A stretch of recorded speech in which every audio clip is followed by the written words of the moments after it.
Le grand plantain. Nom latin, Plantago major. Famille, Plantaginacées. Nom commun, grand plantain. Propriétés.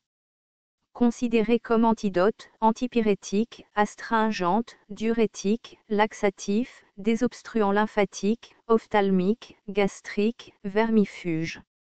Les graines sont considérées comme pectorales, adoucissantes, antidysentériques, mucilagineuses, diurétiques et anti-rhumatismales.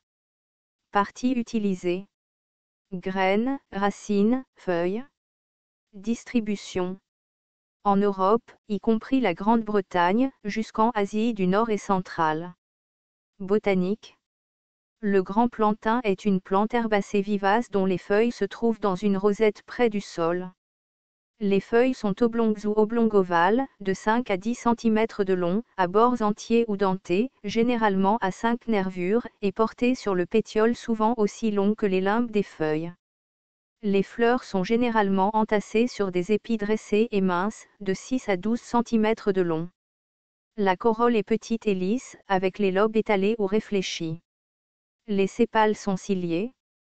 Les fruits sont des capsules, ovoïdes, d'environ 3 mm de long et contenant 2 cellules. Chaque cellule a 4 à 8 graines noires angulaires minuscules. Constituants. La plante contient une grande quantité de sel de potassium et d'acide citrique. Des études phytochimiques ont donné de l'apigénine, de la bécalène, de l'acide benzoïque, de l'acide chlorogénique, de l'acide citrique, de l'acide férulique, de l'acide salicylique, de l'acide ursolique. Utilisation culinaire. Les feuilles, les racines et les graines sont comestibles. Les jeunes feuilles peuvent être mangées crues en salade ou cuites en pot. Elles sont riches en vitamine B1 et riboflavine. Certaines personnes blanchissent les feuilles dans de l'eau bouillante avant de les utiliser dans les salades afin de les rendre plus tendres. Médecine rurale.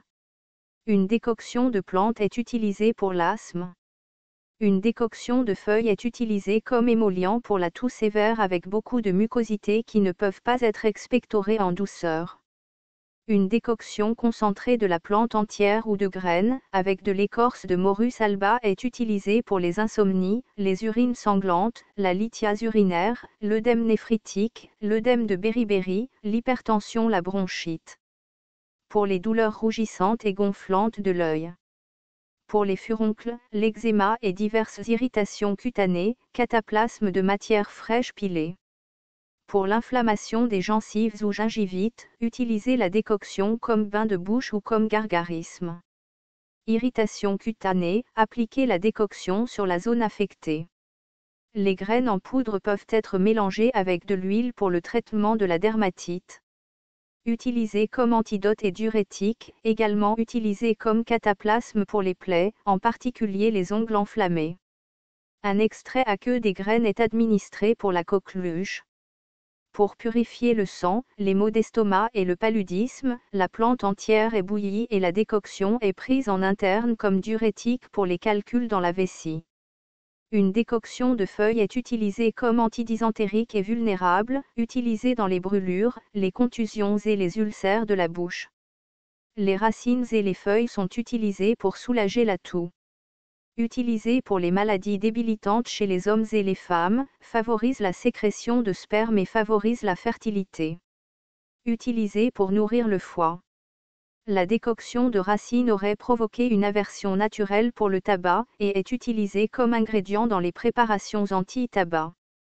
Posologie pour une décoction, de 30 à 60 g de matière séchée ou 30 à 90 g de matière fraîche pour 1 litre d'eau. Danger, aucun connu.